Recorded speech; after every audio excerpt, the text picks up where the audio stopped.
Bonjour à tous, merci de nous retrouver sur Public Sénat, à suivre cet après-midi sur notre antenne les travaux de la mission d'information du Sénat sur la filière viande en France et en Europe. Cet après-midi, les sénateurs organisent une table ronde sur la question de l'abattage rituel. Il faut dire que le scandale de la viande de cheval avait également éclaboussé la communauté musulmane et que régulièrement certaines affaires sortent dans la presse concernant de la viande faussement vendue comme halal. Alors sans plus tarder, direction la salle Médicis poursuivre cette table ronde. Bon après-midi à tous. Bien. Merci messieurs de vous être rendus à notre invitation. Nous avons le plaisir d'accueillir pour cette audition sous forme de table ronde Monsieur Kamel Kaptan, recteur de la mosquée de Lyon, Monsieur Khalil Meroun, recteur de la mosquée d'Evry, Monsieur Tchek Al-Sid, responsable du service halal de la mosquée de Paris, et M. Mohamed Moussaoui, président du Conseil français du culte musulman. Vous avez répondu à notre invitation pour cette mission d'information sur la filière viande qui a été demandée par le groupe centriste UDI du Sénat et mise en place en accord avec les responsables du Sénat, avec pour objectif d'examiner les productions animales, l'abattage et la transformation des produits, ainsi que la commercialisation des produits. Nous avons mené jusque-là un certain nombre d'auditions qui nous ont permis d'avancer sur un certain nombre de points. Et avant de passer au questionnaire qui vous a été adressé et qui va servir de trame à notre entretien, je donne la parole à Madame Gouachavan, qui est rapporteure de la mission et qui souhaite poser les bases de notre dialogue. Merci Madame la Présidente. Tout d'abord, messieurs, je tiens à vous remercier infiniment d'avoir répondu à notre invitation et à vous dire que j'attends beaucoup de cette audition. Je me permets un petit préambule avant de vous donner la parole. La France garantit à tous la liberté de conscience et la liberté de culte, et ici nous y tenons tous, et j'y tiens tout particulièrement. C'est dans le cadre de cette garantie que la France permet aux musulmans, mais également aux juifs, de s'alimenter selon leur culte, de se nourrir de viande certifiée ou non, halal ou cachère, c'est-à-dire de viande permise par la loi religieuse et donc issue de filières d'abattage rituel. Et je tiens à dire que je n'ai absolument rien contre l'abattage rituel. Il faut que ce soit très clair entre nous.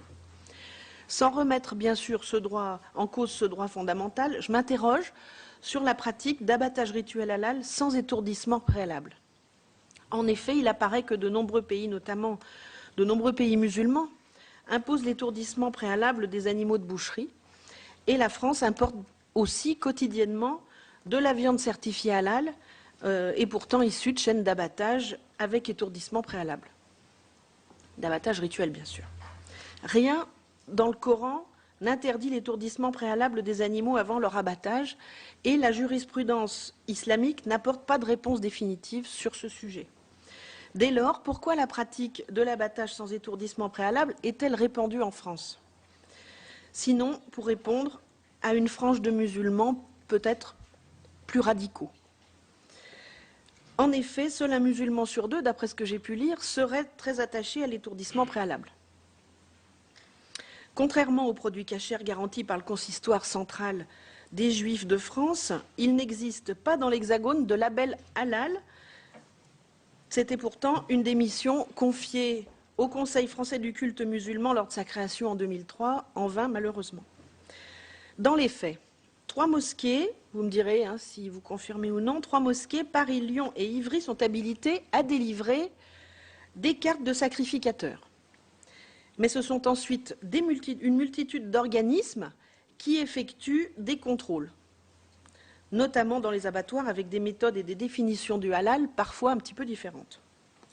Certaines entreprises sont quant à elles auto-certifiées ou emploient elles-mêmes les contrôleurs. Par ailleurs, certains organismes de certification halal appartiennent à des noms de musulmans. Nous savons tous ici à quelle entreprise je fais allusion. Si le rite halal est bel et bien un rite religieux, là-dessus, pas de souci, la certification halal n'est-elle pas avant tout un marché juteux qu'il conviendrait enfin de réguler? Pour ma part, un ami musulman très pratiquant qui m'a dit, quand ma femme va faire les courses, elle aimerait avoir la garantie, vraiment la garantie, que les produits, carnés ou non, qu'elle achète sont réellement halal. Et il a peur d'une dérive. Alors, c'est une question. Autre chose, pour des raisons religieuses et pratiques, les musulmans ne consomment pas l'arrière des animaux. Et cette viande est écoulée dans les circuits de distribution classiques. Non, vous confirmerez, vous nous direz tout à l'heure. Le reste de la viande, souvent, on nous l'avait dit d'ailleurs, donc dans certaines auditions. D'accord. Alors, mais malgré tout, certaines bêtes abattues rituellement qui ne sont pas utilisées dans la nourriture halal sont écoulées dans les circuits de distribution classiques sans aucune mention particulière. Concernant la possibilité d'indiquer l'origine rituelle des animaux sur les barquettes de viande, on peut lire, alors je vais citer le site internet Alkans, la filière juive, je cite, la filière juive va souffrir de cette mesure, tout comme certains organismes de certification musulmans qui ont entretenu avec les industriels une opacité sur la viande qu'ils certifient. Les juifs, parce que la plus grande partie des carcasses des bêtes cachères passe dans le circuit traditionnel, et certains organismes de certification musulmans parce qu'ils ont noué des partenariats économiques sur le laxisme et la permissivité à l'égard de pratiques islamiquement inacceptables. Alors, vous me direz ce que vous pensez de ce qu'on peut trouver sur les sites internet de ce genre. Vous êtes, comme nous, très attachés à la liberté de conscience. En tant que religieux, c'est une évidence. Dès lors, êtes-vous favorable à ce que les consommateurs soient clairement informés sur l'origine rituelle ou non de la viande qu'ils consomment? En d'autres termes, est-ce que vous trouvez normal que l'on accorde ce droit aux consommateurs musulmans, finalement, d'avoir une étiquette halal sur des aliments, mais pas aux autres consommateurs? Selon vous, cette différence de traitement n'est-elle pas de nature à vraiment stigmatiser les musulmans aux yeux du reste de la population? Et du coup, aujourd'hui, on ressent quand même une montée du racisme, et je m'insurge contre cette montée du racisme, et je pense que tout ce qui tend à la transparence peut permettre justement de lutter contre une montée de certaines extrêmes alimentées par un terreau bien propice en ce moment. De nombreux pays musulmans ont accepté l'étourdissement préalable des animaux avant leur abattage. Alors je voudrais savoir, êtes-vous favorable ou non à cet étourdissement et pourquoi?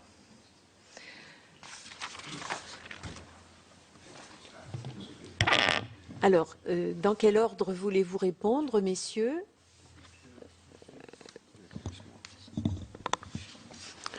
Madame la Présidente, Madame le rapporteur, Monsieur l'administrateur, Mesdames et Messieurs les sénateurs, permettez-moi d'abord de faire quelques commentaires quant à l'intervention de Madame la rapporteure. J'ai noté avec satisfaction, mais je ne m'attendais pas au contraire, à ce que vous réaffirmez le principe de liberté, de conscience et votre attachement à ce principe, comme nous le sommes également. Vous avez énuméré un certain nombre de questions qu'il faudrait peut-être prendre une après l'autre. Alors, mes collègues sont tout de suite intervenus sur une question précise, sur le fait que la bête, est-ce qu'il est consommable par les musulmans, ou il y a des parties qui ne sont pas consommables, qui sont mises dans le circuit standard ou classique. D'abord, sur cette question, c'est clair, la bête est consommable en entier chez les musulmans. Il n'y a pas de partie qui n'est pas consommable dans la bête. Sur d'autres points, sur la question d'étourdissement, je sais, peut-être il faut passer par... sur la question d'étourdissement, le Conseil français de culte musulman, depuis 2008, a mis en place un groupe de réflexion sur l'abattage rituel d'une façon générale et sur la certification halal en particulier. Dès 2008, on a vu se succéder plusieurs réunions, notamment celle de Grenelle Société Animale, pour la préparation de règlement de le règlement européen de 2009. Et dans toutes ces réunions, le Conseil français de culte musulman avait participé avec le consistoire israélite sur les discussions, notamment qui portaient notamment sur l'étourdissement. Ce que nous avons toujours soutenu, c'est que, d'une façon générale, dans la tradition musulmane, vous pouvez toujours trouver des avis émanant d'un certain nombre de personnes religieuses qui peuvent dire que l'étourdissement peut être accepté ou c'est peut-être une lecture. Mais cet avis est tout à fait minoritaire, ultra minoritaire. La position officielle des écoles juridiques musulmanes, en tout cas les 4, voire les 5, si on ajoute les chiites, sont unanimes sur la question de l'étourdissement. L'étourdissement préalable ou antémortem, que ce soit antémortem ou préalable, il n'est pas compatible avec l'abattage rituel. En quelque sorte, l'abattage rituel musulman ne se sépare pratiquement pas de l'abattage rituel juif, sauf sur un certain nombre de points de détail qui restent à la marge. C'est le même type d'abattage. On peut discuter sur des points techniques sur le degré de rotation d'un animal lorsqu'il faut l'abattre. Est-ce qu'il faut le mettre à 90 degrés ou à 180 des questions de cette nature-là, mais pas sur ce qui fait l'essentiel de l'abattage rituel, à savoir la question de l'étourdissement. Maintenant, vous pouvez effectivement trouver un certain nombre d'organismes qui disent ou qui font dire que tel pays musulman autorise ou impose l'étourdissement. En général, s'il s'agit plutôt d'organismes de certification ou des organismes de production de viande qui prennent une position qui leur est propre, mais qu'ils auraient des difficultés à défendre devant les consommateurs musulmans. Et il suffit d'aller faire un tour sur les quelques forums Internet du Moyen-Orient ou du Proche-Orient ou dans le monde musulman d'une façon générale en Inde ou au Pakistan, lorsqu'on voit quelquefois des questions, c'est intéressé beaucoup à ce genre de questions, lorsqu'on entend dire qu'en France, l'immense majorité de la viande est étourdie, tout de suite, on a des appels au boycott de la viande française, etc. Et je pense qu'on ne rendra pas un service ni aux professionnels, ni aux producteurs, ni à notre économie, que de dire que la viande venant de France est étourdie, donc non conforme au rituel musulman.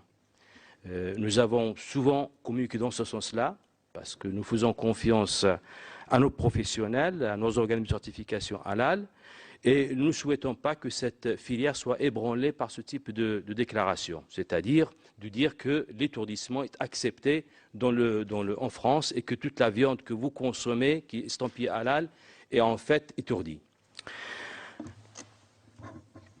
Alors, concernant vous avez dit qu'il n'y a pas de verset coranique qui stipule, je ne sais pas d'où vous avez eu cette référence, parce que en tant que rapporteur du Sénat, je pense que vous n'êtes pas habilité à faire l'exégèse du Coran pour vous donner une source de votre annonce.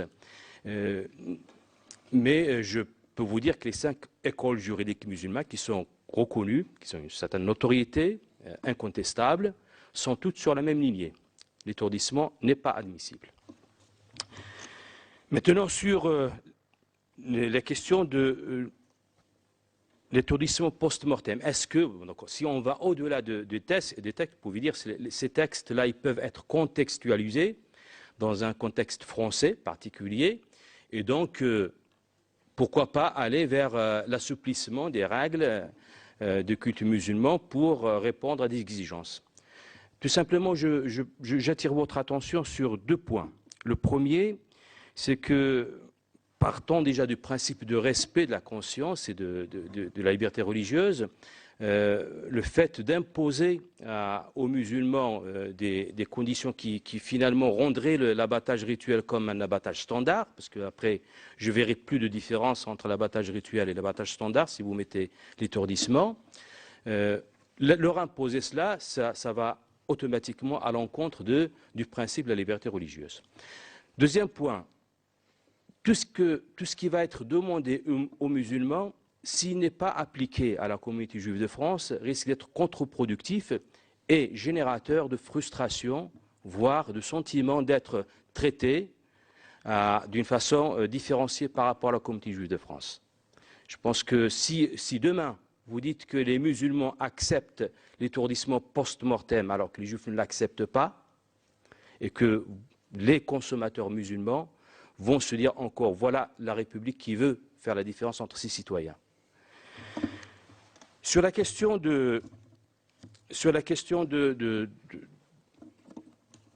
parties importantes de viande estampillée halal qui se retrouvent dans les circuits standards, je ne pourrais pas vous contredire sur cela, parce que je n'ai aucun chiffre sur ce genre de questions.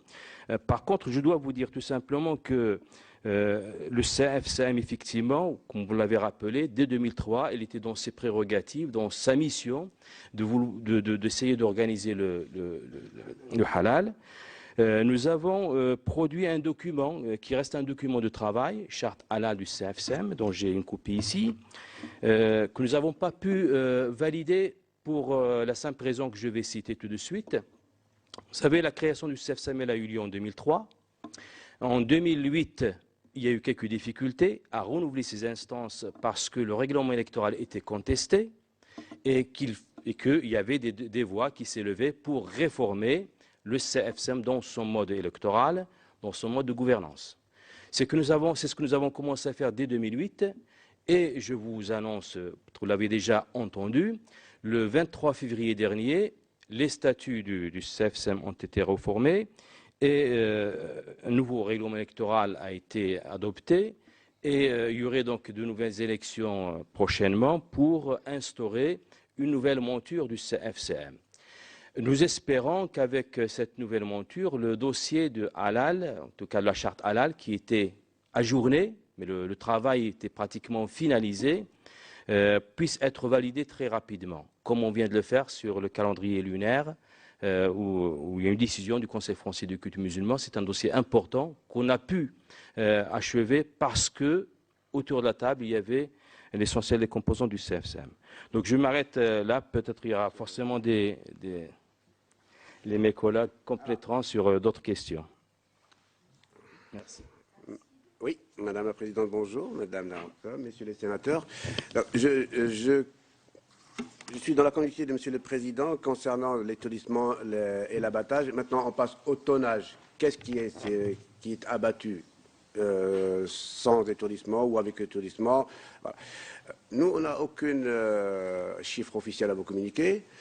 Seulement les estimations, et ce ne sont pas des statistiques, ce sont des estimations d'Interbev qui dit que sur le 1 600 000 tonnes qui sont abattues en France, il y aurait 14% qui serait de l'abattage rituel. Alors quand on dit rituel, effectivement, ça peut être du halal et du kashar, donc on n'a pas le pourcentage de ces 14% qui est dédié au halal. Concernant l'import qui est importé, qui rentre en France sous le label rituel, hein, toujours halal ou kasher, ça représente à peu près 21%, soit 108 000 tonnes.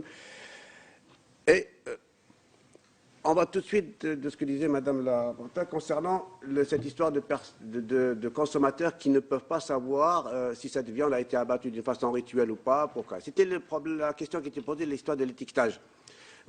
Mais si l'étiquetage est imposé en France, les produits, enfin, les carcasses qui viennent des autres pays de la communauté, elles qui ne sont pas soumises à cet étiquetage, comment peut-on faire la différence entre ici en France? Et c'est ce qu'a communiqué Interbev en mars 2012, qui disait que ça portait, je le cite, ce nouveau dispositif constituera ainsi un handicap à la compétitivité de la filière viande française. Si jamais les viandes importées hors de l'Union européenne pourront être issues d'abattage et resteront non étiquetées comme telles, générant ainsi une distorsion de concurrence. Donc, là aussi, il y a quelque chose à faire entre ce qui est importé et qui est abattu, soit rituellement, mais qui n'est pas étiqueté.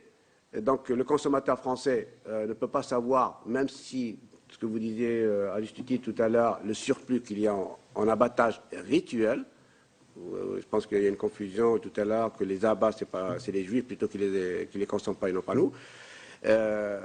Donc s'il y a un surplus, cette viande qui va dans le circuit traditionnel, qui devait être étiquetée, qui ne l'est pas, alors justement, comme disait Monsieur le Président, seul en amont, où l'étourdissement est strictement interdit, ni au préalable, ni post-mortem, pourrait peut-être un jour faire la différence dans le halal.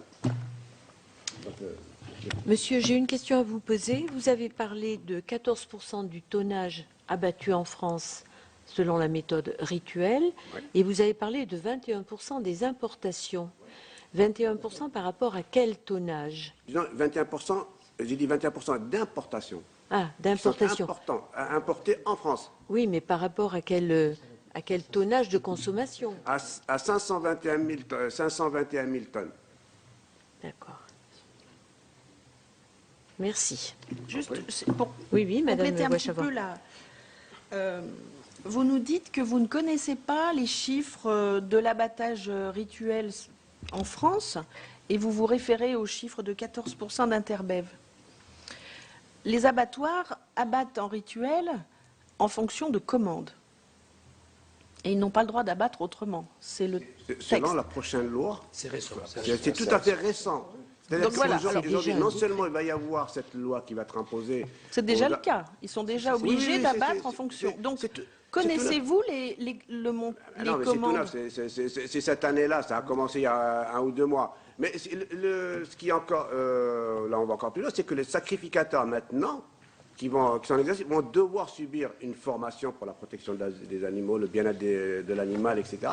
Et ce qu'on appelle un certificat de compétence qui leur sera délivré par le ministère de l'Agriculture et qui doivent suivre cette formation avant la fin de cette année. D'où la réponse à votre question, que toute commande d'un abattage rituel doit être au préalable soumise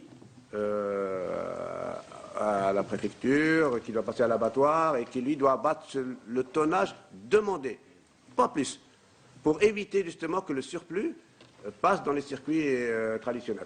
Mais là, c'est encore mettre des abattoirs en très grande difficulté. Pourquoi? Parce que l'abattage rituel, il y a des règles à suivre. C'est soit la première plage horaire, parce que toutes les chaînes sont propres, la ligne de ressuage c'est celle-ci, les chambres froides dans lesquelles doivent être stocker les carcasses. Maintenant, si on impose à l'abattoir qu'il doit abattre, je donne un exemple, une centaine de gibets, de jeunes bovins, le sacrificateur il va en avoir pour 1 heure ou 2. Ensuite, il doit repasser à notre système d'abattage non halal, donc pas de piège, pas de... Ça va leur compliquer énormément la tâche. Bon, mais là, il va falloir qu'ils s'adaptent. Je comprends pas, vous êtes en train de nous dire... Je comprends pas, là. Pourquoi c'est compliqué pour l'abattoir? Je pense que ce débat, nous l'avons eu effectivement par ailleurs, notamment au niveau de l'Europe, puisque nous avons participé à des travaux dans ce domaine-là, sur cette question.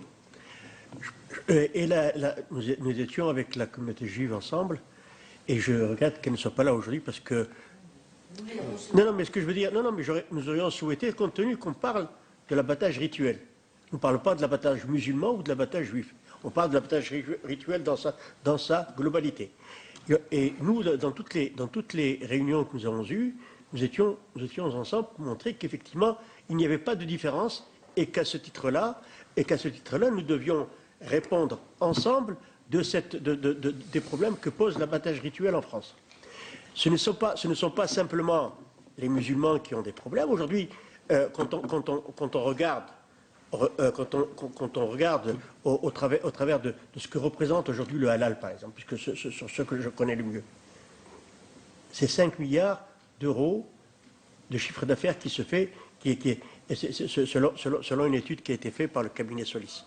Je pense que c'est aussi ce côté-là qu'il va falloir que nous étudions, pas sur le côté simplement. Nous sommes aussi sensibles que vous, que les représentants de la nation au niveau du bien-être animal. Nous en sommes aussi responsables et nous sommes aussi sensibles que ce côté-là. Je pense qu'il faut que nous puissions réfléchir ensemble, Madame la Présidente, sur comment aujourd'hui qu'on en finisse, parce que à toutes les législatures, depuis des années, le halal est remis en question. La stigmatisation est permanente et on l'utilise, et vous l'avez souligné, Madame la rapporteure, qu'aujourd'hui, notamment le halal, est stigmatisé et mis en évidence à chacune des... Il faut qu'on en termine, il faut qu'on trouve une solution aujourd'hui, et nous sommes heureux que votre commission aujourd'hui prenne en compte ce problème-là pour que nous puissions trouver les solutions. Et les solutions, ce sont 5 millions de musulmans en France et sur lesquels il va falloir compter. Il y a aujourd'hui plus de 2500 mosquées en France qui activent et qui sont présentes. Il faut tous ces éléments, il faut que la représentation nationale en tienne compte. Et il n'y a pas que les musulmans, il y a les éleveurs, il y a les abattoirs, il y a les industriels, il y a toute une comment dirais-je, une panoplie de métiers qui entrent en ligne de compte et qui sont concernés par le halal. Il faut, à mon sens, j'entends tout, et les musulmans ne sont pas des barbares. Le problème de l'abattage rituel et le traitement dans le Coran de ce que peut être l'objet sacrificiel et la façon de le traiter est véritablement, malgré ce qu'on peut dire, il est traité de façon... l'animal doit être traité avec respect. Et c'est pour ça qu'aujourd'hui, nous souhaiterons que votre commission puisse prendre des initiatives dans ce domaine, mais aussi prendre conscience que les musulmans sont des citoyens français, et qu'à ce titre, ils ont le même droit, et vous l'avez souligné, Madame le rapporteur, tout à l'heure, que la liberté de conscience existe et que vous la respectez, et j'en suis très heureux, et je suis fier d'être à ce niveau-là. Non, mais là-dessus, soyez rassurés. Simplement, elle doit être pour tous. Je sais que je ne veux pas... Je sais qu'on est d'accord, mais oui, je préfère que vous le redire. Mais simplement, il faut, à mon sens, que nous trouvions les éléments nécessaires et que votre commission puisse, dans un cadre global, puisque votre commission n'est pas la commission de la viande halal ou de la... Non, notre mission, monsieur, et je vous remercie de l'avoir rappelé, c'est une mission qui porte sur les productions, sur l'abattage et la transformation et la commercialisation. Et nous n'ignorons rien, ni du nombre de personnes musulmanes susceptibles de consommer de la viande halal pour ce qui vous concerne et des populations qui consomment de la viande cachère. Nous n'ignorons, je ne savais pas quelle était l'ampleur du montant du chiffre d'affaires, 5 milliards d'euros, vous venez de nous le dire, je vous remercie de le préciser. Nous savons aussi que ça représente des emplois. Nous savons aussi qu'il y a dans la société française des interrogations sur des méthodes qui ne seraient pas, je dis bien qu'ils ne seraient pas, de leur point de vue, respectueuses des souffrances animales évitables. Vous connaissez la législation européenne, vous y avez travaillé, nous le savons, donc tout cela, maintenant, il faut essayer de concilier effectivement des points de vue, tout en respectant, et j'y tiens tout particulièrement, la liberté de conscience et de culte qui est reconnue par la Constitution française. Voilà. Merci. Donc, nous avons le devoir, dans cette mission, de vous interroger, de prendre en compte vos réponses, et nous devrons faire avec les différentes réponses qui nous sont fournies par toutes les associations, interprofessions, etc., et y compris par vous-même. Nous devrons faire une synthèse. Avouez que ça n'est pas facile. Si vous permettez. Je pense que la question que vous avez posée sur le tonnage, donc il vous a dit clairement que mon collègue que le tonnage, du point de vue strictement organisme religieux, n'ont aucun moyen de collecter les informations concernant la production de chaque établissement d'abattage. Il n'y a pas un registre centralisé chez les musulmans qui indique que tant de commandes a été faite dans tel abattoir. Seuls les professionnels peuvent vous transmettre les informations les concernant. C'est une collecte que vous devez faire auprès de tous les producteurs. Donc chaque établissement d'abattage, il a effectivement ces registres qui peuvent vous fournir le tonnage. Mais les musulmans eux-mêmes ne peuvent même pas demander à un établissement d'abattage de leur fournir le tonnage qu'il fait. Pour quelle raison? À quel titre? Ils n'ont pas cette compétence. Sur la question de l'étiquetage, je reviens sur la question de l'étiquetage, il est tout à fait vrai que le consommateur a la liberté, effectivement, a le droit de savoir ce qu'il consomme. Il a le droit à une information complète et fiable. L'interrogation que nous posons, c'est quel type d'information sur l'animal le consommateur a besoin, quel type d'information a besoin d'avoir. Parce qu'on pourrait se poser la question sur la nourriture de l'animal, sur comment il se nourrit, comment il est transporté. Après, on peut se poser effectivement la question sur comment il est traité. Et la question de l'abattage, ce n'est qu'une question parmi d'autres. C'est une information parmi d'autres. Maintenant, sur le mode d'abattage, qu'est-ce qu'on va mettre comme information? Étourdi, ne pas étourdi. Ça, c'est une proposition qui a été faite. Quelquefois, on a même entendu parler insensibilisé, qui n'est pas insensibilisé et tué à vif.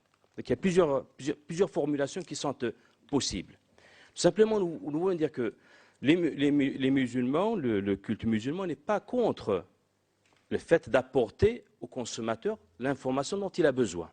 Simplement, il faut d'abord prouver la pertinence ou l'importance dans le degré ou les critères d'information que le consommateur devrait avoir, quel est le mode d'abattage, à quel moment il est, dans quel emplacement il est. Parce qu'on n'a pas toutes les informations sur les produits aujourd'hui consommés. Ce n'est pas la seule information qui manque sur une viande lorsqu'on va l'acheter. Bon, bien. Donc on pourrait effectivement...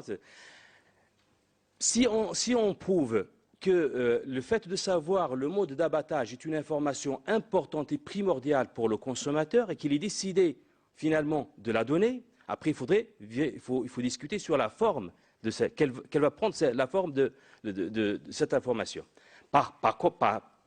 C'est parce qu'il y a une différence énorme entre dire un animal tué ou abattu avec étourdissement, sans étourdissement. Parce que s'il faut aller jusqu'au bout, il faut dire avec étourdissement, avec quel type d'étourdissement?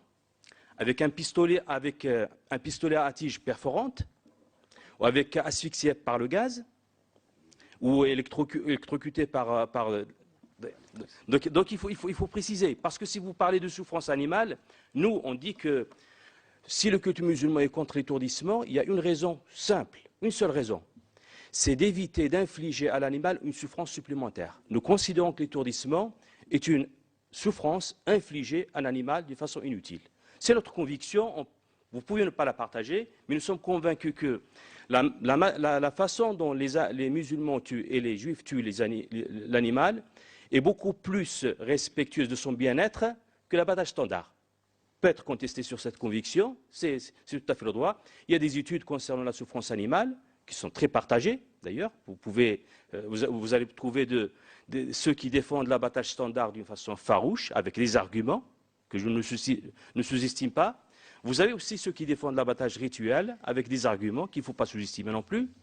Donc, nous sommes preneurs d'études faites sur la souffrance animale. Faisons des études sérieuses, impartiales, sur la souffrance animale. Il en existe déjà, je me permets de vous couper, il en existe déjà. Il en existe des deux côtés. Des études scientifiques qui prouvent que l'animal, s'il n'est pas étourdi, met parfois jusqu'à 14 minutes pour perdre conscience, donc perdre la sensibilité. Je connais les études, il y en a de toutes les sortes.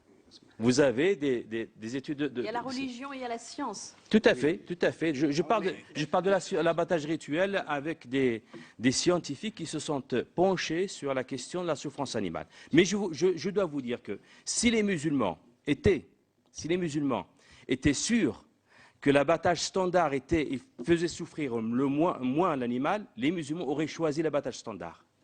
Parce que ce qui fonde notre conviction, c'est le fait que l'abattage standard fait souffrir l'animal davantage.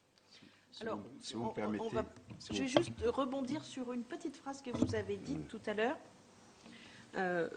Vous partagez comme nous la clause de conscience qui est d'ailleurs inscrite dans la Constitution, et là-dessus, personne ne revient dessus. Mais du coup, les musulmans vont pouvoir voir écrit halal, donc tué selon le rite religieux, sur la viande. Mais les autres, du coup, si je ne suis pas musulmane, je vais acheter une viande qui est peut-être tuée selon un rite qui n'est pas le mien. Et donc, vous ne trouvez pas que cette clause de conscience devrait être juste et équitable? Si vous me permettez, je vais réagir sur, d'abord, on parle de l'abattage et on ne parle pas de sacrificateur. Ça viendra. Qui va venir. Mais tout d'abord sur la souffrance de l'animal. Les textes sont clairs en islam. Des hadiths du prophète nous rappellent quelles sont les conditions pour abattre. Des fois, nous, quand on va visiter les abattoirs, nous sommes effrayés de voir des mauvaises conditions.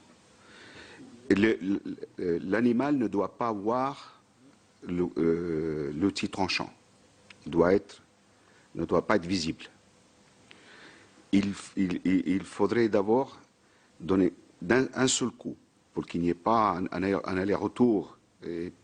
Il faudrait que le couteau soit bien aiguisé pour ne pas faire souffrir la bête.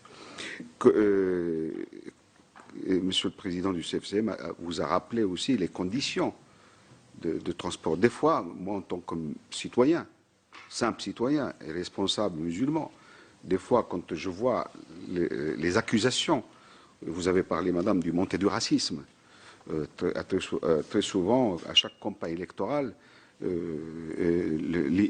l'abattage rituel musulman est remis en cause. On essaye de nous montrer de doigts la stigmatisation. Ben si, la dernière fois, il a fallu que ce soit l'abattage rituel juif qui soit mis en cause par un Premier ministre, que nous avons été encore rappelés à dire ouais, écoutez, je reviens sur ma décision. Et les musulmans, ils étaient invités à rencontrer monsieur, mais jamais. Je pose la question. J'ai le droit de la poser. Si c'était juste l'abattage rituel musulman aurait été mis en cause, est-ce que le Premier ministre nous aurait ouvert la porte? Il a fallu que ce soit la communauté juive à monter au créneau, et seulement nous avons été... et il y a certains partis politiques qui ont utilisé l'abattage rituel, et je vous remercie de l'avoir dit d'une manière très explicite, très claire. Voilà. Maintenant, vous avez parlé du laxisme. Le laxisme, et que le consommateur musulman doit... vous avez dit que vous avez un ami très pratiquant et qui voudrait être rassuré.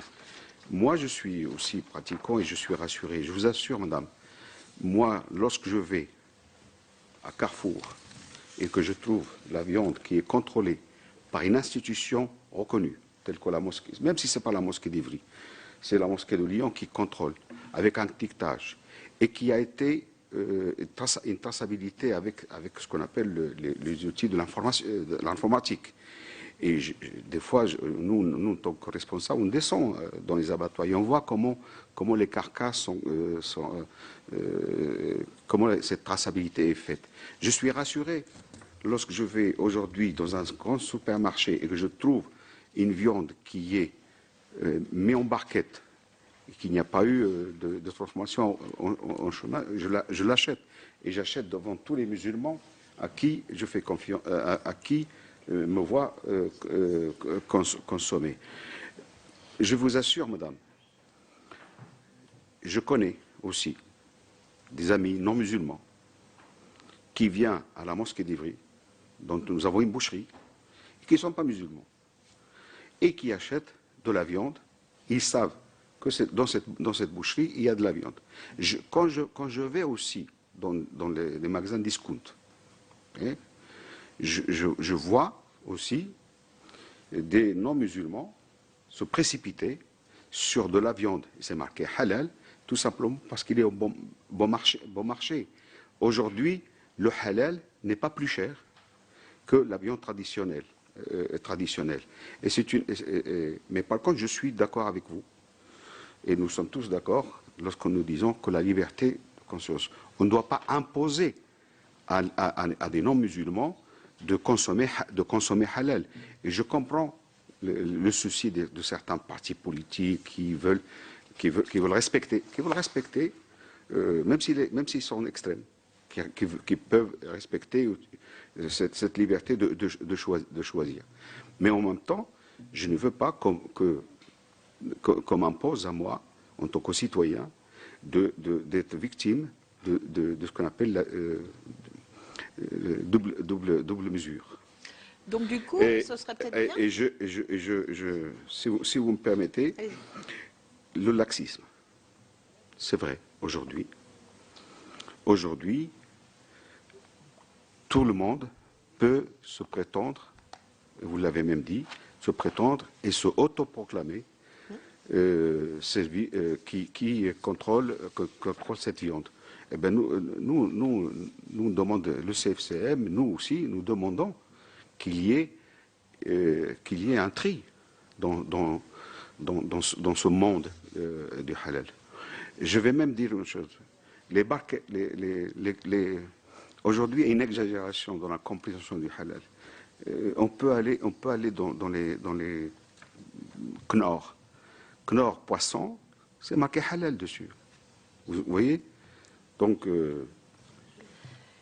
qu'est-ce que vous pouvez nous dire justement sur ces organismes de certification et comment c'est organisé et quelles conséquences cela a, notamment sur les...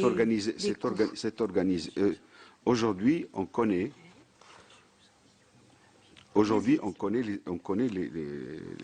par exemple, je vous donne un exemple. La mosquée de Paris, la mosquée d'Ivry, la mosquée de Lyon, ils ont un système de contrôle. Et ce sont des institutions. Et sur l'étiquetage, il y a le numéro de téléphone de ces mosquées. Il y a le stamping de ces mosquées. Aujourd'hui, vous pouvez aller dans un magasin et vous allez trouver, par exemple, je suis allé dans un magasin, j'ai trouvé Zakia, halal. Ou alors telle société, halal. Vous voyez, non, mais je dis, il faudrait arriver, nous sommes demandeurs qu'il y ait une réglementation du halal et avec un contrôle d'une manière efficace pour rassurer le consommateur. Ce que je veux dire, c'est qu'aujourd'hui, 3 grandes mosquées qui ont été, disons, agréées par les autorités, par le ministère de l'Agriculture et le ministère de l'Intérieur, pour agréer simplement les sacrificateurs. Voilà. Et, si on continue dans le texte, pour organiser le marché halal. Aujourd'hui, donc, il y a ces 3 mosquées qui ont mis en place l'agrément des sacrificateurs et la mise en place d'une certification. Cette certification, je pense que c'est la plus grande comment dirais-je, la plus grande partie est certifiée par ces 3 mosquées. Ensuite, il y a un certain nombre, une vingtaine à peu près, d'organismes qui sont constitués en association. Vous avez même Veritas, qui fait de la certification halal. Oui, Socotec fait de la certification halal. Il y a des associations, il y a des sociétés qui font de la certification halal. Donc, ce que disait M. Meroun, c'est qu'il y a, au-delà donc de ces 3 mosquées, il y a un certain nombre d'autres associations, d'autres structures qui font de la certification. Ceci est dû à quoi? Ce sont généralement les entreprises qui veulent s'affranchir du halal en trouvant quelqu'un qui leur donnera son cachet ou sa signature ou quelque chose de ce genre-là, pour pouvoir dire à un musulman, tu vois, c'est monsieur un tel qui m'abat. C'est l'association, la petite mosquée du quartier là-bas qui me fait la certification. Il y a aussi, ce n'est pas simplement la faute des structures qu'on connaît, c'est aussi le système économique et notamment un certain nombre d'industriels qui veulent et qui encouragent la création de ces structures qui se développent. D'autre part, est-ce qu'on peut les éviter? Non, parce que nous sommes dans un système de libre pas concurrence, mais de la liberté du commerce. On ne peut pas interdire à telle association ou à tel organisme de se faire. Demain, et Monsieur le Président du CFCM en a parlé tout à l'heure, c'est la mise en place d'une charte qui permette effectivement de donner les agréments à ces organismes, de les agréer, de dire ce qu'est une viande halal, dire comment on l'obtient, avec quels moyens. Je pense que ça, c'est un élément important qu'il va falloir, qui va régler, je dirais, en grande partie, le problème que vous faites. En somme, la charte dont vous parlez, et qui est en cours d'élaboration, si je comprends bien, Oui. Doit déboucher sur un cahier des charges qui serait imposé à chaque organisme qui prétend être certificateur. Tout à fait, avec des... Sous contrôle des trois mosquées qui ont été citées. Tout à fait. Si vous me permettez, je peux vous décrire brièvement la conception que nous avons de l'organisation de la certification. Il y a effectivement le cahier de charges qui définit ce que c'est le halal, ce que c'est l'abattage selon le rite musulman. Donc tous ces points-là, ils seront donc c'est une partie de cahier de charges. Sur une autre partie de cette charte, il y aurait ce qu'on entend par un organisme de certification. Quelles sont les conditions qui sont requises pour un organisme de certification? C'est une association, 1901, c'est une société, etc. Donc, troisième point, le mécanisme qui permettrait au Conseil français du culte musulman d'agréer des organismes qui auraient respecté un certain nombre de conditions. Leur faire signer le cahier de charges pour le respecter. Et ensuite, nous avons imaginé, ce qui est déjà prévu dans la charte, un comité de suivi qui pourrait faire des audits pour voir si les signataires, donc les organismes de certification qui sont signataires de la charte halal et qui sont engagés à respecter ce cahier, est-ce qu'il le respecte réellement sur le terrain? Auquel cas, il peut retirer les agréments, en tout cas, il peut y avoir un système de sanctions, de retrait d'agréments. Donc tout ça, c'est décrit. La charte, on va dire, le texte, il est prêt. Une trentaine de pages. Sur tous ces points-là sont précisés. Comme je disais tout à l'heure, la seule chose qui ne permettait pas de le faire valider, c'est que le Conseil français du culte musulman, une institution jeune, dont le système même de gouvernance était contesté en interne, il fallait d'abord le consolider et le renforcer, le pérenniser, pour permettre de traiter des dossiers qui sont de cette nature, des dossiers qui demandent une large concertation, une large adhésion de toutes les composantes de l'islam de France. Je suis convaincu qu'avec, dans les quelques années à venir, quelques mois à venir, ce projet de charte halal verra le jour. Vous avez posé la question sur le respect de la conscience de citoyens qui ne souhaitent pas consommer halal. C'est leur droit absolu. Et nous sommes tout à fait d'accord sur le fait que si le consommateur souhaite savoir, parce qu'en réalité on pourrait parler de deux modes d'abattage. Si aujourd'hui il y a une différence entre l'abattage standard et l'abattage rituel, parce qu'il a été instauré par la réglementation européenne, qui a considéré que l'abattage rituel était une dérogation. Ce système dérogataire fait d'une façon automatique que l'abattage rituel il est différencié par rapport à l'abattage standard. Vous pourriez imaginer dans une situation où les deux abattages se valent. Ce sont deux modes d'abattage qui se valent. Donc les produits issus de ces deux abattages, ils donnent et ça, les scientifiques ils disent qu'en termes de viande, en termes de la qualité de la viande, il n'y a pas vraiment de différence. On ne peut pas sortir la différence entre une viande abattue de façon rituelle ou pas. Le consommateur, en termes de goût, en termes d'autres qualités de la viande, il ne pourrait pas sentir la différence. Nous sommes effectivement prêts à admettre que le consommateur qui souhaite savoir à tout prix si cette viande a été abattue de façon rituelle ou pas, c'est son droit absolu. Simplement, il faudrait que cette information soit équitable. Il ne faudrait pas qu'elle stigmatise les musulmans ni les juifs. C'est-à-dire, autrement dit, tout à l'heure lorsque je disais, entre dire qu'une viande est abattue de façon rituelle, non rituelle, ça peut paraître une information beaucoup meilleure que de dire étourdi ou non étourdi. Oui, ça pourrait être étourdi, non étourdi. Vous C'est- avez dit tout à l'heure, monsieur... Non étourdi, non étourdi, pour moi c'est stigmatisant. Pas forcément, puisque Parce que vous avez dit tout à le l'heure, terme monsieur- étourdi, c'est pas une étourdi, c'est pas un étourdissement. C'est un assommage. Si vous voulez utilisez assommage, non assommage. Pourquoi pas? Oui. Pourquoi pas? Utilisons Moi, je reviens assommage sur- pour l'étourdi. Sur ce que monsieur Meroun a dit tout à l'heure.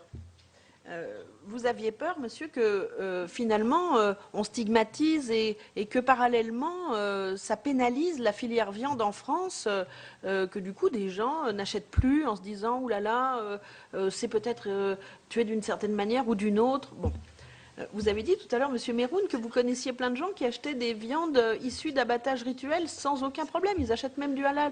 Moi, je suis convaincue que la transparence n'est pas du tout la stigmatisation. Bien au contraire, j'ai le sentiment qu'au lieu d'entretenir le vivre les uns à côté des autres, il faut travailler sur le vivre ensemble. Et le vivre ensemble, c'est la transparence. Et la transparence aussi dans le choix de la consommation. Si je veux acheter un gigot qui a été abattu halal, je le fais en conscience. Si je ne veux pas le faire parce que ma religion me l'interdit peut-être, je le fais en conscience. Madame. Excuse-moi. Qu'est-ce qu'ils faisaient les musulmans? On allait chez les bouchers juifs à Belleville. Moi, je montais d'Ivry à Belleville chez un juif et j'achetais de la viande juive. Mais par contre, j'avais la possibilité aussi d'aller chez un chrétien et d'en acheter. Mais je n'ai plus cette possibilité. Pourquoi? Parce que le chrétien, il a modifié sa manière d'abattre. Il n'est plus dans le même contexte que moi, en tant que musulman. Et lorsque les bouchers musulmans à Barbès, ils ont commencé à dire halal alors que ce n'était pas halal, ils étaient des fraudeurs. Et les musulmans ils étaient victimes de cette nourriture, et aujourd'hui de cette manière d'agir. Et très souvent, les premiers à l'avoir dénoncé, c'était les musulmans. Lorsqu'on a commencé à s'organiser, nous sommes d'accord. Il n'y a pas de divergence entre ce que vous dites et ce que nous disons. Mais seulement, si on fait l'étiquetage, il faut qu'on le fasse pour le traditionnel, pour que les musulmans ne tombent pas aussi Mais je suis bien d'accord avec dans vous. le piège du traditionnel. Il faudrait aussi le faire pour le kasher. Et dire que c'est kasher et faire halal. Mais pourquoi pas? Vous savez ce que je fais, moi? La mosquée d'Ivry n'est pas très loin du centre commercial. Quand je vais faire mes courses, très souvent, il y a le halal à côté, le kasher à côté, et très souvent nous trouvons des viandes traditionnelles. Pourquoi? Parce que le consommateur, il achète de la viande traditionnelle, comme il voit qu'il n'a pas assez de quoi payer, il va la déposer dans le compartiment le plus proche. Et très souvent, on trouve cette viande. Très souvent, j'interviens auprès du directeur du magasin pour lui dire qu'il faudrait aussi protéger. Non, c'est pas stigmatisant de dire voilà le kasher, Exact. voilà le halal, et voilà le traditionnel. On est d'accord, mais il ne faudrait pas que ce soit tout simplement pour le halal. Vous avez raison. Oui. La question concernant cette histoire d'étiquetage, mais la question devrait être posée aux professionnels. Nous, on n'est pas contre qu'elle soit étiquetée. Nous, on n'a pas à dire aux professionnels le surplus qui est. Vous devez l'étiqueter. Non, c'est à eux de dire que voilà, j'ai abattu tant, il m'en reste tant. Il doit l'étiqueter, il doit le faire savoir. S'il doit partir vers des... On a beaucoup de difficultés à voir les chiffres. Vous savez, c'est le flou artistique le plus complet. On ne vous donne pas de chiffres. Là, si les professionnels peuvent faire deux choses, non seulement valider la charte du CFCM, la valider, les professionnels, que le CFCM puisse agréer des organismes qui puissent certifier et que toutes les fédérations professionnelles de l'agroalimentaire valident ça, peut-être on pourrait voir quelque chose se profiler sur la certification halal. Concernant l'étiquetage, la question se pose aux professionnels. C'est à eux de dire que le surplus va dans le circuit traditionnel. On parle des deux, du halal et du kasher. Quant à nous, Interbeb eux-mêmes disent, pour citer leur communiqué de mars 2012, que si jamais cet étiquetage est appliqué, ce nouveau dispositif constituera ainsi un handicap à la compétitivité de la filière viande française. Parce qu'on ne pourra pas étiqueter ceux qui viennent des autres pays de la communauté. Il n'y en a pas beaucoup, vous savez. Comment? Non. C'est juste une phrase. Lundi, j'ai refusé d'aller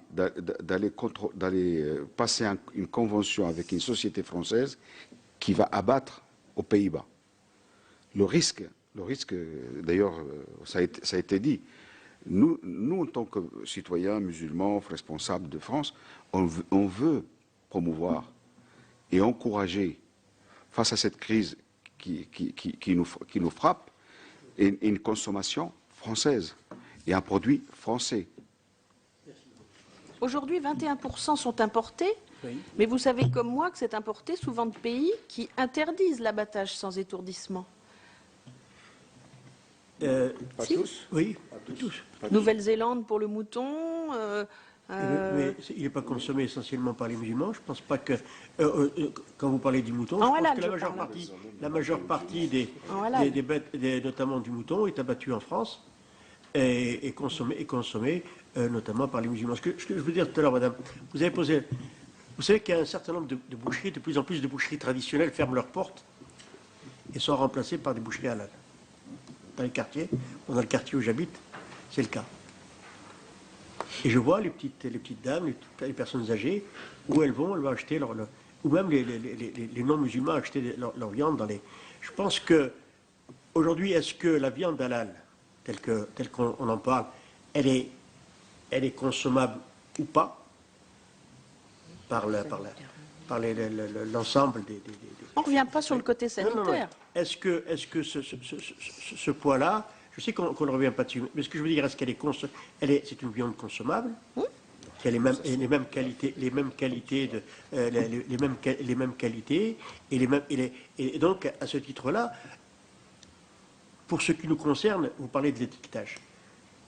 Si je vous disais que pour les musulmans, ça ne nous gêne pas. Mais attendez, pourquoi? Parce que nous consommons la bête entière. Certains professionnels, il faut qu'on se dise, cette bête-là, je vais vendre l'avant aux musulmans parce que c'est une viande qui ne coûte pas cher. Et le reste, j'ai la clientèle pour. Et c'est la clientèle traditionnelle. Non, vous savez, c'est la clientèle traditionnelle, celle qui n'est pas censée manger de la viande halal. Ces questions-là sont des questions sur lesquelles nous avons discuté, notamment à la commission agricole du Conseil à Bruxelles, là-bas. C'était M. Le Foll qui nous avait reçus à l'époque, et qui, sur ces questions-là, aujourd'hui, avait compris l'intérêt économique que cela pouvait représenter. Nous ne sommes pas contre, les musulmans sont parce que nous musulmans disent pourquoi c'est pas marqué qu'il n'y a pas un contrôle qui disent que cette bête a été abattue rituellement, comme ça ça nous rassure. Ouais. Mais il y a le côté économique et le côté aussi de nos amis juifs. Mais ça ne poserait pas de problème, je pense, voilà, d'avoir un étiquetage transparent, mais clair. Moi, je voudrais revenir... Si vous me permettez, effectivement, je dirais simplement l'information qui doit être portée aux consommateurs, elle devrait être équitable en termes d'information. Sans problème, je pense que c'est tout à fait faisable. Je pense que la difficulté n'est pas sous-estimée parce que lorsqu'on dit étourdi, non étourdi, pour nous, on est contre ce type d'information. Parce qu'elle n'est pas juste. Le terme étourdi n'est pas le bon terme. Alors il faudrait dire quoi? Dans ce cas-là, il faudrait préciser quel est le mode d'étourdissement. Non, mais qu'est-ce qu'on pourrait mettre alors comme si vous voulez apporter l'information, soit on cible la souffrance animale, et dans ce cas-là, il faut mettre par exemple que cette bête a été assommée avec une tige perforante. Assommée, non assommée. Assommée en précisant le mot d'étourdissement. Parce que c'est important peut-être pour les gens de savoir si la bête a été étouffée avec du gaz carbonique dans une chambre à gaz, mais si le terme peut refléter sur autre chose. Ça peut être électrocuté. Si l'assommage a été fait avec un coup ou deux coups, parce qu'il peut se tromper. Lors du premier tir, il rate sa cible. Et puis, lorsque la viande est transformée, il faudrait préciser le pourcentage de la viande provenant de l'abattage classique, celle provenant de l'abattage rituel. Et donc, on va voir non seulement une étiquette, mais c'est peut-être un cahier qui va accompagner le produit. Vous savez, si on avait un peu plus de cahiers dans la filière viande, on n'aurait peut-être pas eu du cheval qui se serait transformé en bœuf en voyageant. Est-ce que c'était l'abattage qui... Mais le mode d'abattage, c'est pas... C'était le mode d'abattage. Là, c'est même pas le derrière. mode d'abattage, c'est l'espèce carrément. C'est l'espèce qui n'a pas été contrôlée. Il y a de la religion derrière tout ça. Pourtant, Parce que le halal, excusez-moi. C'est pas le halal qui a été mis en cause. Ah non, mais pas du tout, du Le tout, halal, du tout, le du tout. halal On nous revient à a, notre sujet. le halal a évité aux musulmans de ne pas consommer cette viande. Oui, oui, non, mais sans problème, il n'y a pas d'amalgame là-dessus non plus. Je voudrais revenir sur certains... Pourtant, vous autorisez parfois l'étourdissement de certaines,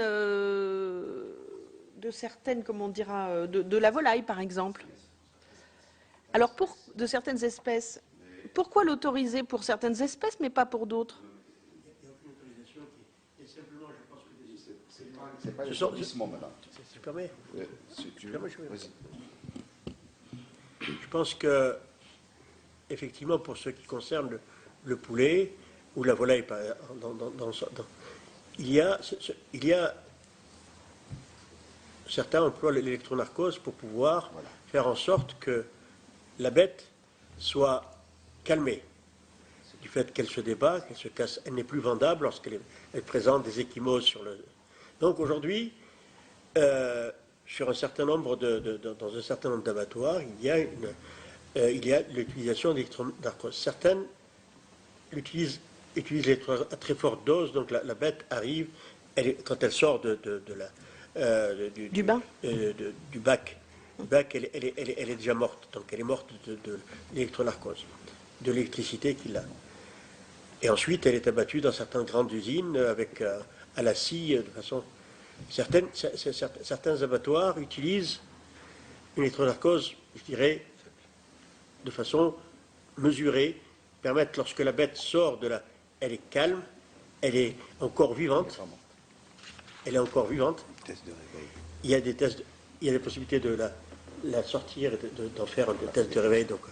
Et lorsqu'elle arrive au sacrificateur, elle ne se débat pas, et l'abattage le sacrifice peut se faire à ce moment-là. Donc ça c'est un des abattages qui existe aujourd'hui en France et sur lequel certains abatteurs utilisent. Et ne pourrait-on envisager l'étourdissement de ce type, un étourdissement il y a la contention, réversible, madame. Il y a la contention. sur d'autres espèces. Attendez, il y a la contention. Vous allez, pour certaines espèces, elle va subir 2 fois notamment pour le bœuf ou le veau ou le bouton. Donc ils vont subir la première, comment dirais-je, pardon. Ils sont assommés. Oui, et ensuite, donc, de quelle façon la bête est-elle morte? Ah ben c'est réversible, parce que si on la laisse par terre, elle se relève, elle repart. Donc on va dire qu'il ne faut pas qu'elle soit morte. Moi, je voudrais revenir quand même sur des textes que j'ai trouvés. Alors, ne m'en veuillez pas, messieurs, je n'analyse pas du tout le Coran, ça n'est pas mon rôle et je sais rester à ma place, je tiens à le dire. Mais malgré tout, je sais lire. Et donc, je me suis documentée, vous ne m'en voudrez pas. Et pardon si je vous choque, mais il faut bien à un moment donné avancer un peu. Alors, j'ai trouvé des textes concernant des fatwas. Commission de fatwa égyptienne rendue le 18 décembre 1978. Vous voyez, c'est à la fois hier et avant-hier. Signé par le cheikh Jad al-Haq, Ali Jad al-Haq. Également une autre fatwa saoudienne de 1977, pardon. Alors, je cite, « Si l'animal a été abattu par un pistolet ou par un choc électrique et que l'animal a été égorgé pendant qu'il était encore en vie, après avoir reçu le coup sur la tête, alors sa viande est licite en raison de la parole de Dieu. » Ça, c'est le premier point. Ces fatwas, parmi d'autres, démontrent que les autorités religieuses musulmanes admettent le recours à l'étourdissement à condition qu'il ne provoque pas la mort de l'animal. Ça rejoint ce que vous disiez très justement, monsieur. J'ai encore un autre extrait. Quand les autorités musulmanes sont plus larges que certaines autres autorités, puisqu'elles admettent l'étourdissement des animaux avant la saignée, soit par électronarcose, soit par pistolet, à la seule condition que l'animal soit encore vivant lorsqu'il est saigné, donc que son cœur batte. Donc est-ce que vous ne croyez pas, messieurs, que les autorités religieuses doivent s'adapter à l'évolution de la société, que toutes les religions doivent s'adapter à l'évolution de la société? Alors j'ai aussi lu, alors pardon si je vous choque, mais tant pis, des traductions de Mahomet. Je ne lis pas l'arabe, malheureusement, j'aurais rêvé le lire. Dieu a prescrit la bonté en toutes choses. Si vous tuez, faites-le avec bonté, et si vous saignez un animal, faites-le avec bonté. De ce fait, les autorités ne s'opposent pas, dans certains pays, à l'étourdissement des animaux, à condition que l'étourdissement ne provoque pas la mort avant qu'il soit saigné, afin qu'ils souffrent moins. Allez-y, monsieur. Oui. Je vais répondre. Vous citez des fatwas qui vont dans le sens de ce que vous voulez comprendre. Bien évidemment. Bien. Mais on peut vous en citer C'est normal. d'autres qui vont complètement contre le sens, contre l'étourdissement. Et là, il y en a plus que ce que vous croyez. Et ça, je peux vous l'assurer. Il y a même des livres, des ulama. On vous donne l'exemple, par exemple. Vous savez, dans le monde, il y a des organismes qu'on appelle le Conseil des sages des ulama. Vous prenez celui du Hawaï d'Indonésie, vous prenez le Jakim, vous prenez ceux des Émirats, vous prenez l'Arabie, qui aujourd'hui, chacun aujourd'hui est en train de faire ce qu'on appelle le salon halal, un forum halal. Donc c'est l'Arabie qui aura l'année prochaine sa propre norme, et on va voir comment ça va sortir cette norme. Notamment, on va sur l'étourdissement et de l'électronarcose. Mais se référer au fatwa et se référer à ce que... mais le Coran, c'est l'interprétation de ces ulama qui leur font dire que telle chose peut, c'est pas qu'elle est permise, peut être permise et peut être pratiquée. Mais si on pouvait l'éviter, c'est encore mieux. Alors, dans le cas actuel, la seule chose qu'on peut faire, c'est qu'on peut éviter cet étourdissement. Vous savez, l'OABA, toutes les organisations de défense des animaux font tout pour que l'on puisse arriver à ça. Eh bien, nous, on va faire tout le contraire pour que ça n'arrive pas. Pourquoi on vous cite, vous pouvez chercher dans le Coran, dans les hadiths, vous en trouverez certainement quelques-uns qui font. Si vous me permettez. Excusez-moi. Qui vont aller dans votre sens. Je vais, je crois, demander à chacun de ne pas continuer sur ce domaine religieux qui n'est pas le sujet de notre mission. Si vous me permettez, effectivement, je pense que Madame la Présidente est là tout à fait raison de dire que ça... Considération. Je demande qu'on recentre le débat sur une question clé, celle ou non de la souffrance de l'animal. Voilà.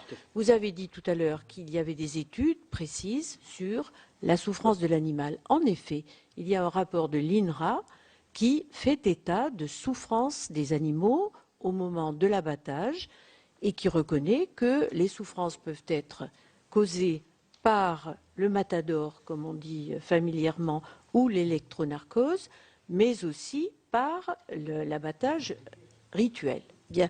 Donc, est-ce que vous avez, vous, des éléments précis, scientifiques, qui permettent de mesurer la souffrance de l'animal, de façon à ce qu'on essaie de faire la part des choses entre vaut-il mieux être étourdi avant ou étourdi après, parce que j'ai connaissance d'un abattoir où l'on abat rituellement et où l'on étourdit dans les 5 secondes qui suivent l'égorgement. Bon, donc ça existe. Je peux même vous le citer. Donc je veux dire par là, revenons à l'objet même de notre débat, c'est-à-dire la souffrance de l'animal. Est-elle réelle? Est-elle plus forte d'un côté que de l'autre? Est-elle en cela susceptible de provoquer chez le consommateur un recul, voire un refus par rapport à la consommation d'une viande qui heurterait sa conscience? Si vous me permettez, je pense que vous avez recentré, Madame la Présidente, le débat sur la souffrance, et je l'ai déjà dit tout à l'heure, en fait, qu'il y avait effectivement des études sur la souffrance animale qui disent clairement que l'abattage rituel, il fait souffrir moins que l'abattage standard. D'autres études qui disent le contraire. Je suis tout à fait, je vous accorde parfaitement cela. Et j'ajoute également que le culte musulman est prêt à faire un recensement de ces études et de faire la part des choses. Qu'une étude soit lancée sur une sorte de comparatif de ces études qui ont été faites. Le ministère en a déjà fait plusieurs, avec des scientifiques. Permettez-moi de vous dire que ce soit le Dial réel ou autre, il y a eu des études qui ont été présentées, d'autres qui disent le contraire. C'est un constat. Il y a des études qui défendent l'abattage rituel et des études qui défendent l'abattage standard. Vous pouvez nous fournir ces études qui prouvent que l'abattage rituel ne fait pas souffrir. Maintenant, notamment à l'INRA, il y avait une thèse de doctorat qui a été réalisée sur l'abattage rituel. On peut vous voyez. Mais maintenant, donc, si on veut parler de la souffrance animale, je dis que dans l'état actuel des choses, des études qui sont faites, on ne peut pas trancher d'une façon claire et de dire que l'abattage rituel fait souffrir plus l'animal que l'abattage standard. Ça, c'est notre conviction. Et j'irai même plus loin que je vous ai dit tout à l'heure que le seul argument qui fait que les musulmans défendent l'abattage rituel, c'est le fait que cet abattage fait souffrir le moins l'animal. C'est notre conviction. On peut être contesté sur cette conviction, mais la seule raison que l'abattage rituel soit fait de cette manière-là, c'est pour éviter à l'animal de souffrir. Et le hadith que vous avez cité tout à l'heure, il va dans ce sens-là. Donc, faisons donc des études concernant la souffrance animale. Maintenant, sur l'aspect, je vous dirais un petit aperçu sur ce qui peut heurter le consommateur. Il est vrai que l'abattage sans étourdissement, lorsqu'il y a l'incision, l'animal, même après un certain temps, il va commencer à se débattre. Il y a des mouvements. Ces mouvements, les études qui défendent l'abattage rituel, ils parlent de mouvements inconscients. La partie qui va sentir la souffrance, elle est morte. Ce qu'on appelle une mort encéphalique. Elle est morte. Après, il y a des mouvements d'inconscience des membres qui bougent. Ces mouvements inconscients permettent à la bête de se vider de son sang. Parce que le cerveau, une fois la partie consciente, elle est morte, la partie inconsciente, elle demande aux autres membres de servir le cerveau du sang, parce qu'il n'a plus d'oxygène. Les membres, ils envoient le sang. Comme les deux veines, ils sont coupées, le sang, il se déverse. Et je dirais, même si la comparaison elle est peut-être mal placée, mais lorsque vous prenez un être humain mort encéphaliquement et que vous demandez à un de ses proches de venir à côté et que ou le médecin a souhaité de prélever des organes sur un corps qui continue à respirer. On peut avoir un être humain, il y a des mouvements d'apparence de vie, la personne elle est morte encéphaliquement, mais il y a des apparences de vie, la respiration, et pourtant le médecin il va procéder au prélèvement des organes. Est-ce que vous pouvez dire que cette personne est en train de souffrir puisqu'il continue à respirer, donc il va souffrir en prélevant des organes? Je suis d'accord avec vous. C'est vrai qu'un accidenté de la route qui a le cerveau très abîmé, parfois a son cœur qui bat encore. Tout à fait. Alors du coup, pourquoi ne pourrait-on pas utiliser un matador pour étourdir au préalable un animal, puisqu'il serait encore vivant? Écoutez, non, mais je vous pousse dans vos raisonnements. Je vous dis clairement que l'étourdissement est une souffrance supplémentaire qu'on inflige à l'animal. Donc on l'accepte. Pour cette raison, on n'accepte pas. Il va souffrir.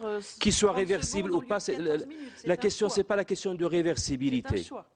La question, c'est pas la question de réversibilité. Dès lors qu'on tape ou qu'on assomme l'animal, on fait souffrir l'animal. Tous les syndicats vétérinaires de France sont favorables à l'abattage avec étourdissement. Et les vétérinaires sont quand même des Ce n'est pas les scientifiques. vétérinaires qui font la religion musulmane, madame. Peut-être, mais Je ils vous connaissent dirais mieux une la chose, souffrance animale que sans vous et moi. revenir, comme l'a dit madame la présidente, sur les questions de fatwa, il y a une instance représentative du culte musulman qui est le Conseil français du culte Alors musulman. vous défendez le Seul culte, habilité mais à pas dire la ce qui souffrance fait animale. partie de... Vous ne pouvez pas savoir sur la souffrance animale. Nous disons clairement que la position du Conseil français du culte musulman n'a jamais changé. Il n'est pas pour l'étourdissement, ni hanté, ni post-mortem. Est-ce que vous ne pensez Sur ce pas, point-là, on est comme le consistoire israélite, de la même manière. Et est-ce que vous ne pensez pas que je pense à la conscience des gens du coup, et je me dis, est-ce que les gens, s'ils prennent conscience qu'un animal est égorgé et qu'il peut souffrir pendant, ou au moins gigoter pendant 14 minutes, est-ce que vous pensez que ça le rassure, ce consommateur, musulman ou non?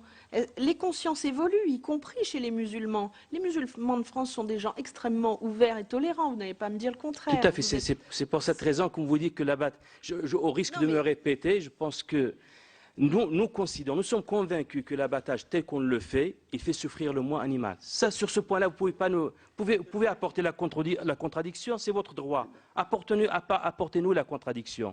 Et dans ce cas-là, les musulmans évolueront. C'est fait, mais on bon, vient de comme vous dire, ce- on vient de Non, vous dire, je suis désolé, il n'y a pas la contradiction. si vous me permettez, on vient de vous le dire. Monsieur Moussaoui vient de vous dire qu'il y a des études différentes. Ben, nous, les musulmans, nous sommes prêts, avec ces vétérinaires, ces abattoirs, et de faire une étude ensemble. Et Elle est que- déjà faite. Non, mais elle n'a pas été Par le faite. ministère. C'est pas en présence de tout le monde. Ah. Ce sont des spécialistes qui nous ont donné des... Nous aussi, on peut apporter nos spécialistes de notre choix.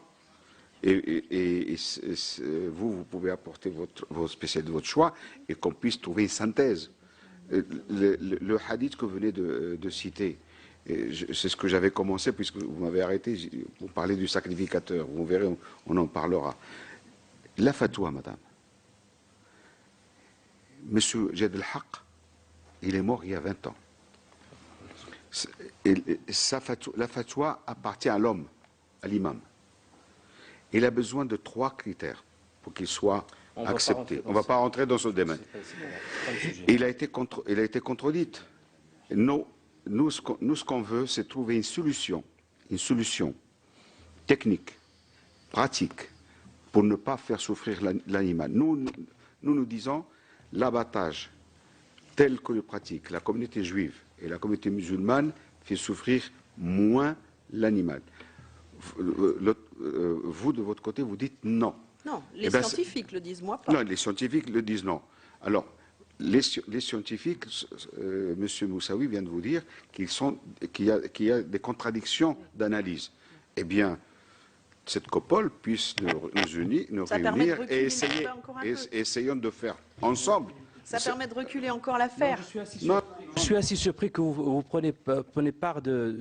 Il y a des études qui ont été faites. Je pense que vous devrez être impartial sur votre présentation des choses. Ah bah oui. Il y a des études scientifiques, mais les autres, ils sont aussi scientifiques. Vous ne pouvez pas les qualifier Alors, autrement. Justement, j'allais dire que nous allons inviter en audition les vétérinaires qui ont travaillé sur le rapport de l'INRA en 2009, que si vous avez des études scientifiques à nous soumettre, nous recevrons également ces personnes et éventuellement nous les confronterons, parce que c'est peut-être le meilleur moyen, effectivement, de savoir, sans aller au-delà, effectivement, de considérations qui nous conduiraient, je crois, dans des voies qui ne sont pas raisonnables, au sens que nous ne maîtrisons pas, effectivement, l'aboutissement de ce débat. Je vous redonne la parole et je voulais vous dire que dans 10 minutes, nous mettrons fin à ce débat et j'ai une autre question économique à poser. Allez-y, monsieur. Ce que je voulais dire simplement, madame, c'est que... Mettez votre micro. Kamel Kaptan. Depuis tout à l'heure, effectivement, le débat a porté sur le halal et sur l'abattage rituel, tout ça. Est-ce que ça rentre dans le cadre d'une politique générale de la filière viande, ou est-ce que simplement, lorsqu'on écoute Madame la rapporteure, on sent on veut aller dans telle direction, c'est celle d'interdire ou de limiter l'abattage rituel. C'est la question, j'aimerais bien, à laquelle je souhaiterais qu'on me réponde. Mais Parce je vais que là- vous répondre très Merci, clairement. Madame la Présidente. Notre mission porte, je vous l'ai dit en introduction, Oui. sur les conditions, les productions animales, Oui.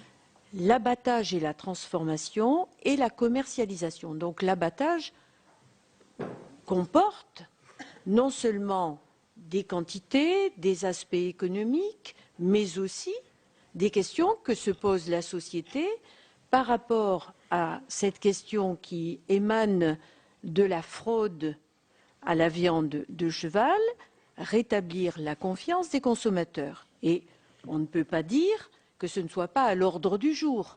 Vous l'avez vous-même reconnu, et le climat des élections, de la campagne des élections présidentielles a été assez révélateur à ce propos.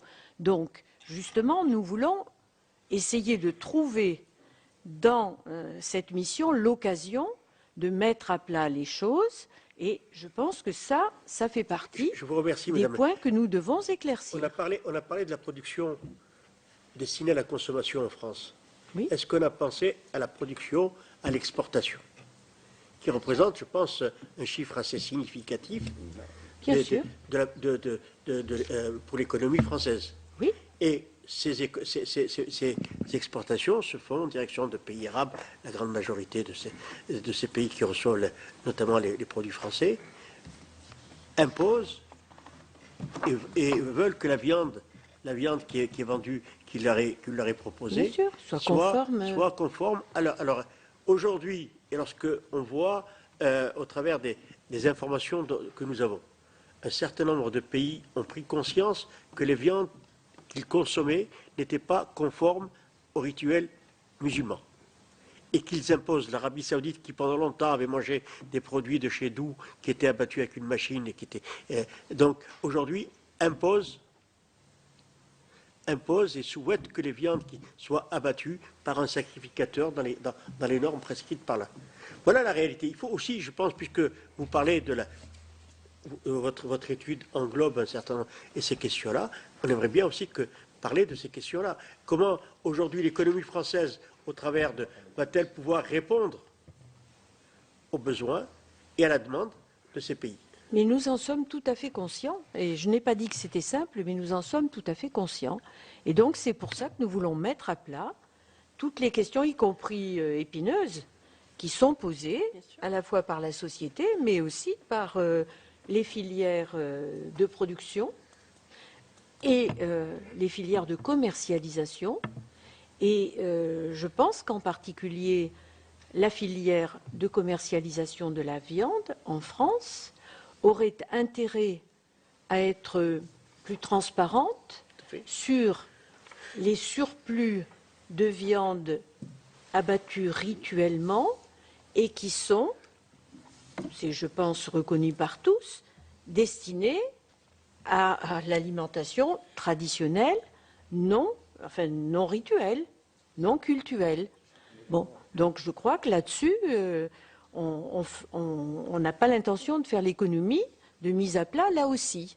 Voilà. Madame la Présidente, nous avons conscience, nous les musulmans, nous ne voulons pas imposer aux autres concitoyens notre manière de vivre, notre manière de pratiquer notre religion. Nous avons cette prise de conscience. Mais en même temps, il ne faudrait pas nous accuser, nous, que nous mettons une partie de la viande qui n'est pas consommée par tel ou tel. Vous voyez la confusion tout à l'heure, on a commencé par la confusion, les musulmans ne mangent pas une partie. Nous, ce qu'on demande, il y a un certain nombre de tonnages par an qui est consommé par les musulmans. Eh bien, faisons en sorte que ce tonnage, pas plus, pour que nous ne puissions pas l'imposer à d'autres concitoyens, pour que tel ou tel parti politique ne puisse pas branler son drapeau pour dire voilà, les musulmans nous imposent quoi que ce soit. Vous avez raison. À aucun moment nous voulons imposer. Le prosélytisme chez nous est interdit en islam. On n'a pas à imposer, il est interdit par l'islam. Le texte, on n'est pas là pour parler des textes. Nous, les musulmans, nous n'imposons pas le prosélytisme. Nous, ce qu'on veut, c'est de consommer. Et d'une manière, nous, on est d'accord avec vous, dire il y a tant de tonnage pour les 5 millions de musulmans. Eh bien, on va abattre ce tonnage. Nous sommes d'accord pour qu'il y ait un étiquetage. Mais un étiquetage pour tout, si c'est pour le halal, il faudrait que ce soit fait pour le kasher et pour le traditionnel. Comme ça, chacun va se trouver et ça rejoint. C'est vivre ensemble, se respecter, ne pas s'imposer, ne pas imposer l'un aux autres sa manière de consommer. Mais, en tant que musulman, je n'impose pas aux musulmans de ne pas aller acheter la viande traditionnelle. En tant que musulman, je n'impose pas aux musulmans de ne pas aller consommer de la viande cachère. Ça ne pose aucun problème. Et je ne voudrais pas qu'on impose à la liberté, parce qu'on a la liberté de conscience, de consommer le halal si le non-musulman veut le consommer. C'est ce qu'on appelle la liberté, la liberté de conscience et la liberté de choisir. Oui. Je pense sur la question, parce qu'il y a j'ai entendu des choses sur lesquelles il y a quand même des précisions à apporter.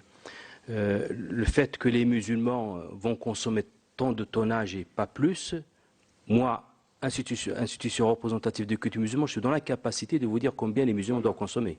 Oui, mais je pense que la solution a été trouvée. Il y a quand même un décret, il y a un arrêté, tout a été réglé. Le connaître. Tout a réglé. Cette question a été réglée. Il y a un arrêté et un décret qui a été réglé.